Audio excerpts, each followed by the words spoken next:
Good evening, ladies and gentlemen, and welcome to Rock Solid News Evening Edition. It is Saturday, it's November 25th, and tonight we got a great one for you. Conservatives are fighting for Canada, or are we being deceived again by Pierre? And we got a bonus statement from Conor McGregor that, on the face of it, sounds based. So we got a great one. Let's get into it. So, the high school drama teacher over here accuses others of liking the sounds of their own voices. Yes, Mr. Speaker, I was a high school teacher before getting into politics, and I'm having a little trouble remembering what exactly the job that the Leader of the Opposition had before getting into politics. Yes, and he left right in the middle of the semester, and I'm having trouble remembering why.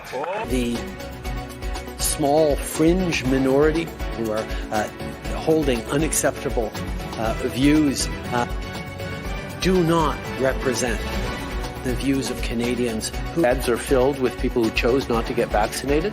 The risk posed to all of us by unvaccinated people. It's never too late to do the right thing.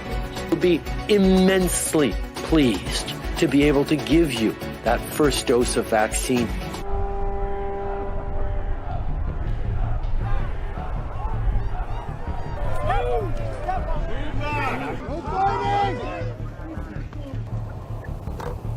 I'd like to welcome the fake news media, and the ideology in order to push particular agendas, and I think some of those agendas, unfortunately, pretty hardcore, pretty extreme. The power of misinformation, because so much, what we hear coming from these protesters, from a scientific perspective, just isn't true. And can you stay categorical? You are fake news, sir.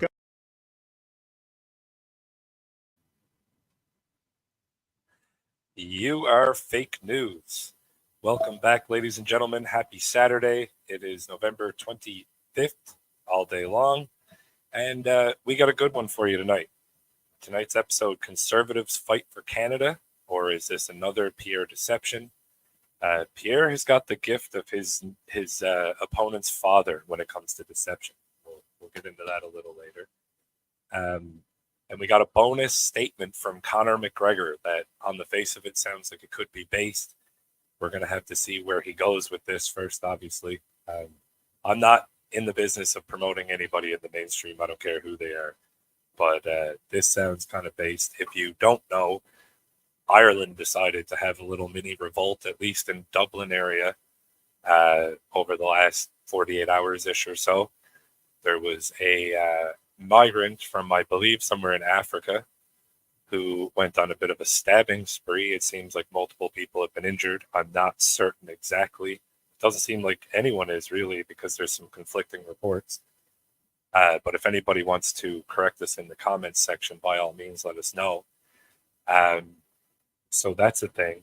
And we'll get into that, but we'll also get into the main beef of tonight, which is Pierre and the Conservative Party and their angle of promotion for our obvious new selection coming up, where we get to pretend like we chose Pierre Poilievre to be our new Prime Minister.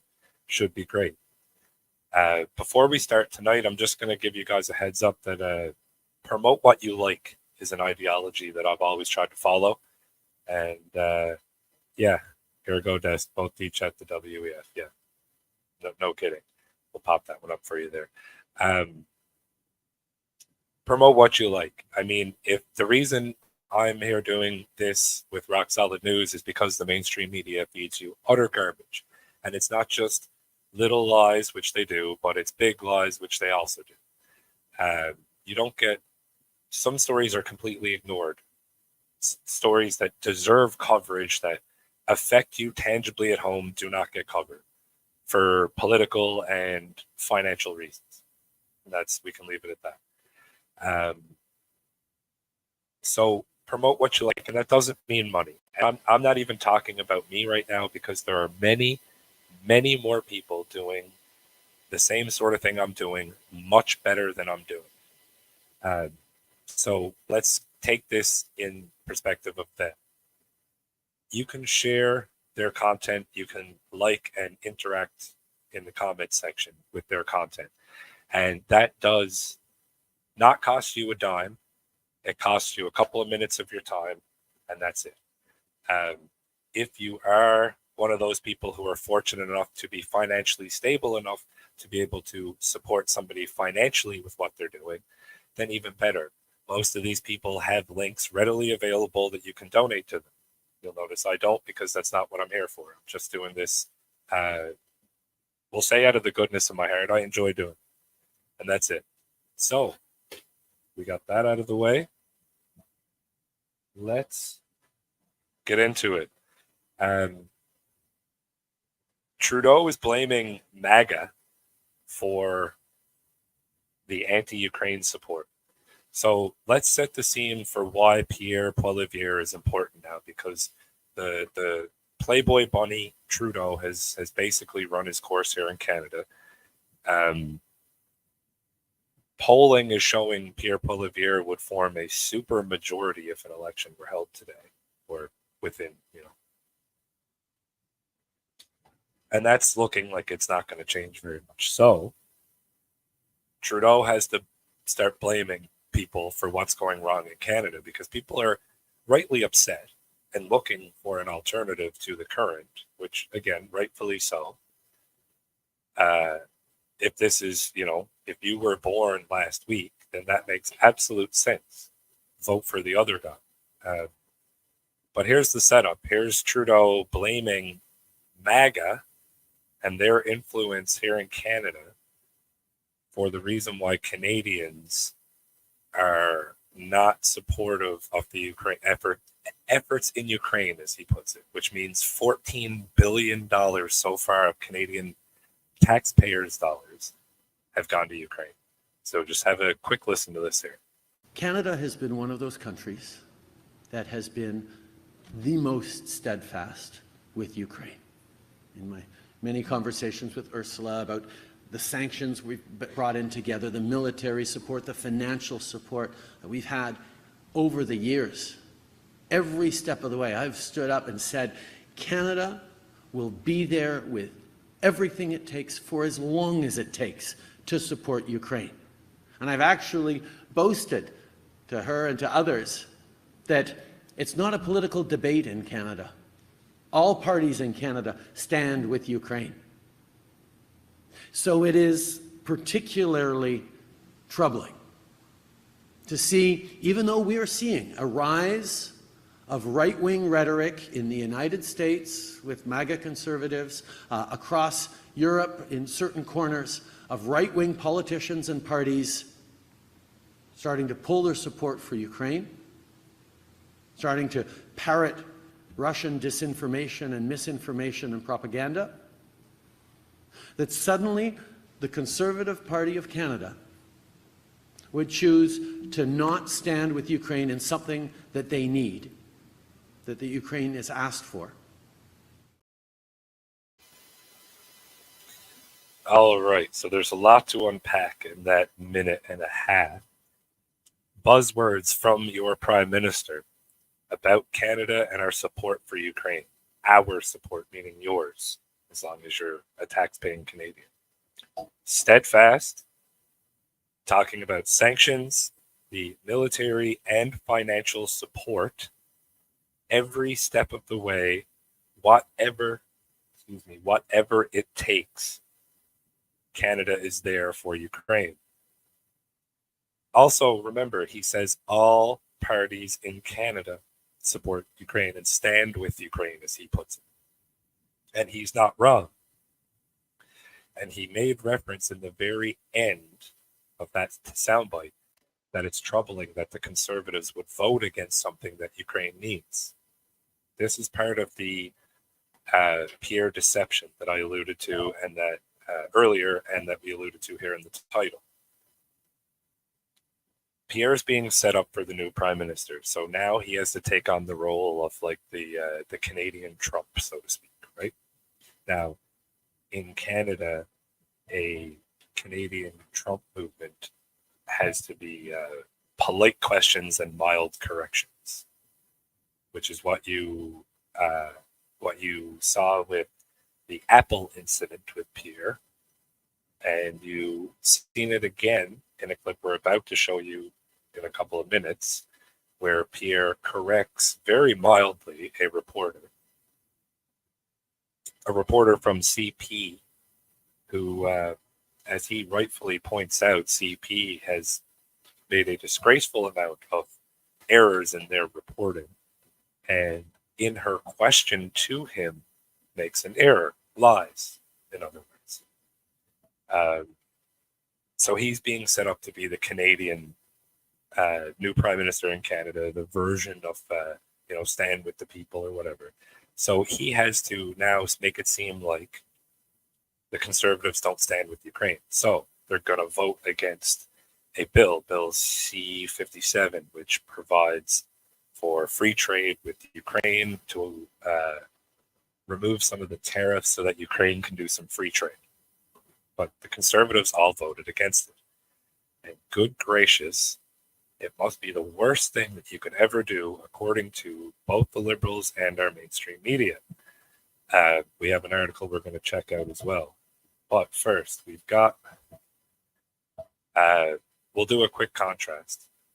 Trudeau thinks it's because of MAGA that you are no longer supporting the funding of the proxy war in Ukraine. We've got some Rumble viewers over in Rumble that you guys can't see here on StreamYard, and we've got some people on Facebook and YouTube land over here. Let me ask you, do you think it's because of MAGA, or do you think it's because of... It's happening in Toronto, Canada, Bay and Wellington.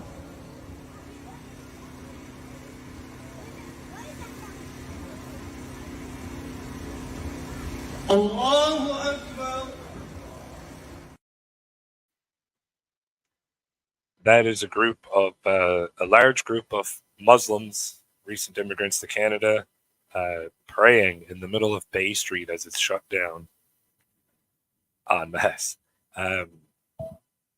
Heck of a thing to see. I can't imagine the reverse of that being accepted in any other country in the world. So is it mass immigration? Is it funding everything except Canada?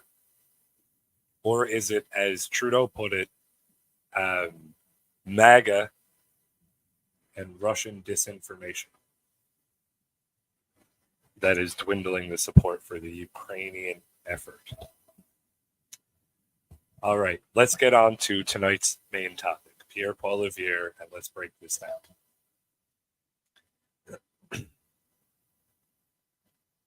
We talked about the Apple video. You saw it. Pierre with his glasses dangling from his knuckles, biting an apple very nonchalantly. Just, what does that mean? Well, what does that mean? No, give me an example. And that's the Canadian version of elitism, or elitism. That's a Freudian slip. The populism, the populist answer, and the populist position, which is what he's being accused of in that apple biting viral video that you've all seen, I'm sure. That was about 2 weeks ago. And this is the setup for Pierre to take over from Trudeau in the upcoming Canadian selection that we have, which will probably be sometime next year. So now we get to Pierre caught on camera slamming a CP reporter and being quote-unquote disrespectful. Now, this was CTV, Global News, and CBC. All have put out articles and stories, video pieces, suggesting Pierre was being very disrespectful and un-prime ministerial and yada, yada, yada in this interaction with the reporter. So check it out and let us know in the comments section how you feel about this. Do you think it was responsible for you to call yesterday's explosion by the customs, by the checkpoint at the Rainbow Bridge terrorism, when no U.S. or Canadian officials said that was or authorities said that was the case, and when the New York governor also said there was no evidence to suggest terrorism activity? Actually, you're wrong. You're with CP? Okay, so CP, by the way, CP, just for everyone's knowledge, did have to make 3 corrections for falsehoods that they put into a single article. I think that might be unprecedented. I'm actually thinking about checking with the Guinness Book of World Records to see if there's ever been a news agency that has had to issue 3 corrections for patent falsehoods that they admit they had been made in one single article, and now you've made yet another falsehood in your question. Where you are wrong is that CTV reported that the government of Canada was presuming that the incident was terrorist. So, yeah, that's what I said in my remarks. You're right. It was a media report. But it's citing media reports and not. Which is what I said in the House. I said there are media reports. And you think that's a responsible thing to go on? So you put that kind of a statement at the time without speaking. What kind of statement? Calling something terrorist. I didn't. I said there were media reports. No, there's no distinction. What I said, and I was right, was that there were media reports of a terror-related event. By your admission, there were media reports of a terror-related event. And that media report, according to CTV, unless you're questioning their integrity now, came from security officials in the Trudeau government. So do you think the CTV was irresponsible in putting out that tweet? Do you think it was responsible? Sorry, I'm asking, and I have already answered that. Do you think CTV was irresponsible? So this is lovely Pierre manhandling a reporter who's now had to go and protect her tweets because of all the harassment she's getting from the alt-right on Twitter or X or whatever the hell it's called. So there you get the witty Trudeau again, a great Freudian slip. This is fantastic stuff. You get the witty Pierre Poilievre, the same biting the apple type remark. I'm surprised he didn't have his glasses dangling by his ring finger as he was saying it again. But you notice the Guinness World Book of Records comment, very sarcastic, very disrespectful towards the media, which is, I mean, listen, you might think you hate journalists enough, but you don't. Plain and simple. However much you hate journalists, it's not enough. Hate them more. They deserve it. Regardless of that, we're still being set up for this.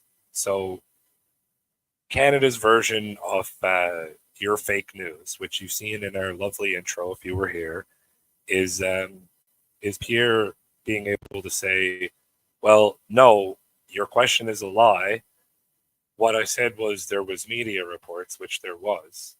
So either you're questioning their integrity openly right now, or what I did was okay, given I was citing them. It's pretty evident to anybody watching that Pierre Poilievre is being set up to be our new prime minister. Even the mainstream media, as much as they're kind of quote unquote slamming him, the no press is bad press, or there is no bad press, whatever, you know what I'm trying to say. That's kind of what it's applying here. They're kind of promoting Pierre the same way Trump got promoted.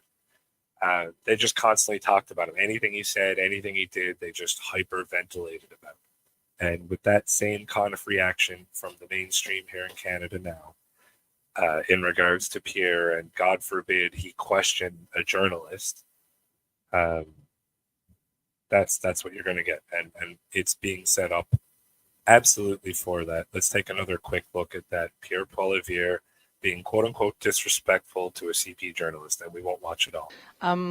Do you think it was responsible for you to call yesterday's explosion by the checkpoint at the Rainbow Bridge terrorism, when no U.S. or Canadian officials said that was or authorities said that was the case, and when the New York governor also said there was no evidence to suggest terrorism activity?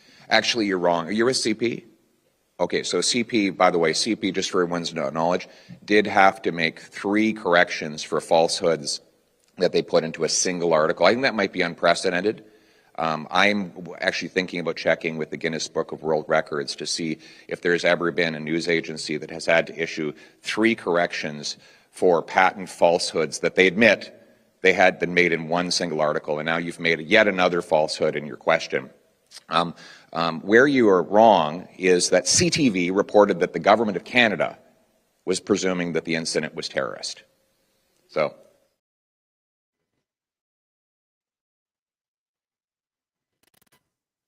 you see there, again, the kind of witty back and forth with this poor female journalist who now feels unsafe to even scroll through the depths of Twitter because of the alt-right trolls that have been abusing her ever since this interaction with Pierre. Again, I'm not promoting anyone. If you ask me who to vote for, your vote should be to call Elections Canada on Monday morning and unregister as an eligible voter in Canada, and then your province. That's the best vote you can cast, and you don't even have to wait for an election. You can vote on your own time. Don't even wait for an election to be called. Call Elections Canada. Call your own election Monday morning. But with that in mind, we are being set up for Pierre to be our new prime minister whenever the selection occurs. We have the Canadian version of this, because you're not allowed in Canada, you're not allowed to be mean, right? God forbid. So we can't get anything close to what Trump actually said in the United States. But here in Canada Incorporated, as Nikki Hurley rightly points out, we have to get the watered down version. So what you get is, no, I'm sorry, you are wrong. And then a quick little snarky comment about the Guinness World Book of Records. And then right back to, factually, you're incorrect, here's why. And we'll move on from there. Now, the main part of tonight is the Conservatives, Pierre's deception, we'll call it. Another Pierre deception. That's what I'm hailing it as right now. And the reason for that is, as we move to share the screen here for you, that's the wrong one. So the Conservatives voted against Bill C-7. Bill C-7 was the free trade deal with Ukraine that everybody's so upset with the Conservatives for voting against. And it's an appeal to the right-leaning folks in Canada. That's what this is. Because the right-leaning folks in Canada generally will read the headline and share it screaming about what the headline says. So instead, the Conservatives voted against the free trade funding of Ukraine, but it's because Pierre was upset that there was a carbon tax for the Ukrainian people involved in the deal. Conservative leader Pierre Poilievre says his party supports Ukraine. He also supports free trade with Ukraine. But when it came to this week's House of Commons vote on legislation, Conservatives voted against it. So why? According to Pierre, it's all about a carbon tax that's somehow being imposed on Ukraine. How hard do you want your politicians to fight for you here? The Ukrainian people aren't asking Canadian politicians to fight for them this way. Like, this is insane to have Canadian politicians having to defend not wanting to support free trade with Ukraine. They have the virtue signal about how it's about carbon tax. Keep in mind, back home here in Canada, we have a carbon tax. We, the Canadian people that you're robbing to pay for all this nonsense, your global wars and your death, your murdering. We have a carbon tax here on our hard-working money. But Pierre Poilievre says that the Ukraine trade deal is a carbon tax deal. He doesn't want the poor people of Ukraine, while the knife is in the throat of Ukrainians, yada, yada, yada. The problem, Pierre, is that Ukraine has had a carbon tax themselves since 2011 and didn't even stop their carbon tax during the quote-unquote war that they've been fighting. Bummer, hey? This is the problem when you get into the sensational populist conservative response that Pierre is going to give you. It doesn't matter what you do. He's the next prime minister, so whatever. But for what it's worth, he's playing the emotional card right now where he's set that him and the party sense that the tide is turning with the Canadian people in terms of supporting Ukraine. And this is what I mean with support. There's nobody that wants Ukrainian people or the army to die. That's not the case. We are sick of Canadian dollars, 14 billion of them, funding proxy wars that have no tangible effect on us, whilst our own people are suffering. And it's obvious, it's factual that our own people are suffering. That is why. And while our own people are suffering, keep in mind, this is in Canada. It's happening in Toronto, Canada, Bay, and Wellington.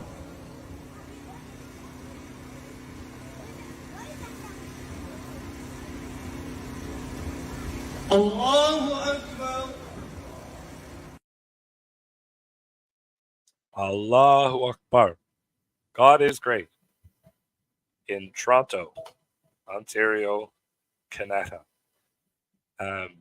And here is the vote, by the way, just a very quick snippet of the Conservative Party virtue signaling, standing up and voting against the quote-unquote free trade deal that they claim, quote-unquote, is about, quote-unquote, carbon tax for the Ukrainian people. This agreement is about supporting the rebuilding of Ukraine, and every single Conservative member of Parliament voted against it. I have to say, I am in complete shock about this. All those opposed to the motion will please rise. Mr. Scheer. Mr. Deltel. Mrs. Stubbs. Mrs. Stubbs. All right, I'm not going to make you suffer through all that. That's just the rest of the Conservatives standing up and voting no against the quote-unquote free trade deal that is about quote-unquote carbon tax for the Ukrainian people. This is the problem. You're getting fed nonsense, and it's an insult to your intelligence. If you're a supporter of the Conservative Party, just start thinking critically about what's about to happen. I know a lot of you don't want to give up. You want to keep voting because if we don't vote, the other team's going to win. The system is never going to crash until you stop participating. So, I mean, if you are so dedicated to voting, utterly, divinely dedicated to casting a ballot when the opportunity arises, vote for one of the not three major parties. That's the best you could do. So do not vote Conservative, Liberal, or NDP. Go to your ballot and just, mentally X off those three, and then eeny, meeny, miny, mo between the rest, whatever. Okay? But as previously stated, my advice is the best vote you can cast is to call elections Canada, unregister, okay, as a eligible voter. The Conservative Party stands with Ukraine.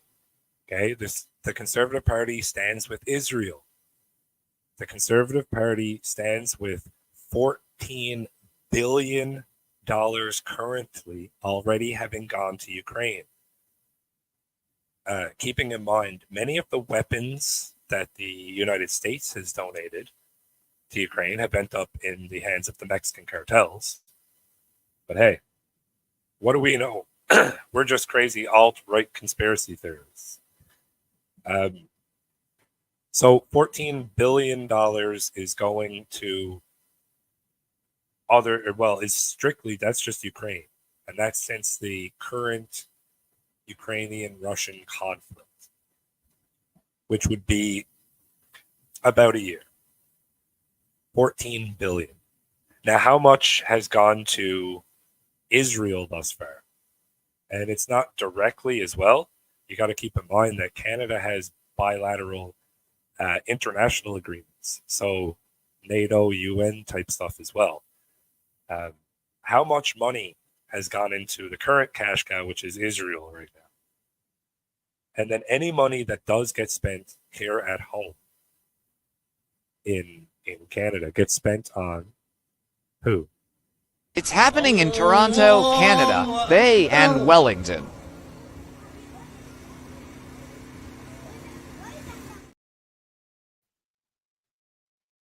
Any money at all that gets spent here in Canada that isn't pissed away on a foreign proxy war somewhere in the Middle East or elsewhere gets spent on immigration, on bringing immigrants here and getting them set up and paying them up to live,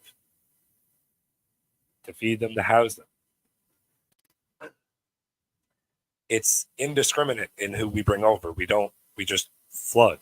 I mean, we also do it through conflict. We create a conflict and then we take in all the people that were displaced through the conflict that we just created.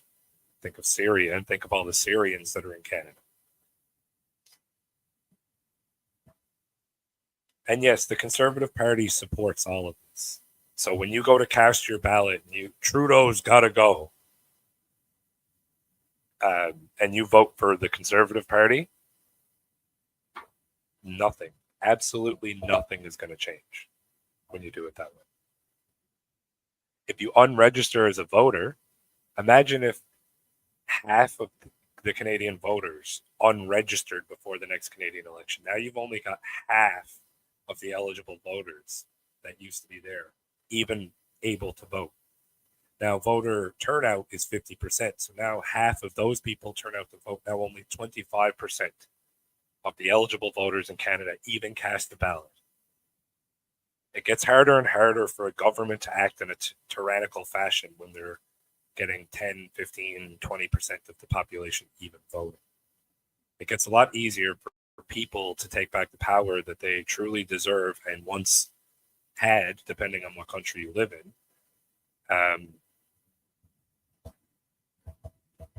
It takes people. It takes that. So, all right, we're going to move to our surprise. Conor McGregor. He made some public statements via Twitter about what's happening in Ireland.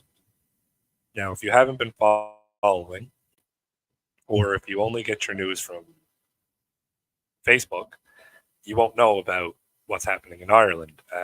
A African migrant, surprise, went on a stabbing spree because they don't really have a whole lot of guns in Ireland, and stabbed, I think it was a teacher and some students. There's some young kids that were hurt, and there's conflicting reports on some of their statuses, where they're at right now, those, we'll call it the victims. And the Irish people went insane. They went full BLM and just flooded Dublin, and the city went on fire. Now, at first, it seemed like they were just pissed and they were taken to the streets. Fantastic. That's great. You need that. So, at that point, we got these type of statements. This is from Conor McGregor's Twitter account. We've got Ireland, we are at war. And right after that, do not let any Irish property to be taken over unannounced. Evaporate said property, it is a war. Now, Conor is referring to the hotels that the Irish government has plotted for migrants. So what they do is they bring the migrants in and they flood them into these hotels that are paid for already by the Irish government, which is the Irish people. And that's where all these migrants are being kept. They have their own little community ghettos in these Irish hotels. So Conor says we're at war, first of all, and then do not let any Irish property to be took over unannounced. Meaning, if you own property, or if you know of property that's being taken over by the government in order to house more migrants, evaporate said property. It's a war. But he's not wrong. It is an absolute war. the Irish people are no strangers to foreigners of any color coming to their island and trying to take it over. If anybody knows their history about Ireland, they've fought off worldly invaders. Even the British, even the armed British military. I mean, the IRA, the Irish Republican Army, had to be formed in order to accomplish this feat, but it happened. So these people are no stranger to fighting this kind of stuff off. It gets a lot harder to organize in a successful manner when you've had generations of demoralizing brainwashing and subversion going on. Now your streets are being flooded with migrants. The Irish people have had enough, but it looks like, as of now, their response is not ideal. But let me ask you this. This is a serious question. Can you imagine if we decided tomorrow that Mexico was going to become a white nation? We were going to start taking people from all over the white European nations, and we were going to bring them, all different ones that speak all different languages, right? Germanics, Slavs, Albanian types, Franco-Romantic languages, the English languages, some Celtic, some Northern European, Russo-Finnic types, Norwegians. And we flooded Mexico. And then we started, how do you say this? Complaining that Mexico was too, brown, that it needs to be more white. There needs to be more white people in the government in Mexico to start representing the population. Like, that's absurd. And you know this. Everybody knows this. Imagine if you're a Pakistani, but your prime minister is a white man that has English parents. Insane. Absolutely insane. But you look at who the mayor of London is, or England, or like prime minister, Maybe you're an Indian. Imagine this scenario. You're Indian, but the prime minister is a white man and they have New Zealand parents. Or maybe you're an Afghani and the prime minister of Afghanistan is a New Zealander with Australian parents. Like, this type of scenario is absolutely absurd when thought about in any other scenario except for white Anglo-Saxon, European, Celtic nations.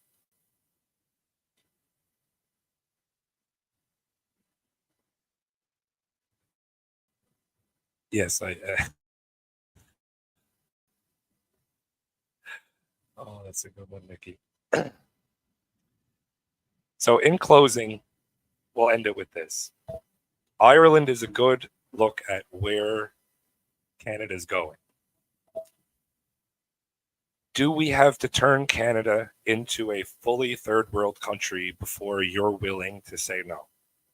Right now, we're importing the third world from all over into Canada. There's no social cohesion between any of these migrants. They don't even like each other and each other's cultures, let alone ours. We're creating what we thought was a melting pot with like the city of Toronto and Vancouver, but turns out they all segregate anyways, and you get little Italy, little India, little this, little that, because that's how people naturally exist and survive. That's how that's tribalism. That's how tribes have resisted extinction historically. It's absolutely absurd. Do we have to keep this up? Like, at what point will Canadians say no? At what point do you feel comfortable saying no? Is it when we're a third world that you finally say, okay, I'm comfortable enough now to say this? Because at that point, you'll be a minority, visibly. So it'll be less safe for you. At this point in time, you still have your country, Canada. Whether you feel like it or not, right now, you still have your country. You are easily the ethnic majority in Canada, and you can easily take it back or prevent it from going any further. It's going to be hard. It's going to take balls. It's not going to be rainbows and unicorns, but it is infinitely better than what's being laid out for you right now by, as Nikki put it, your slave masters. So, thank you for tuning in. Rock Solid News Evening Edition, Saturday, November 25th. You people, you stay sovereign, okay?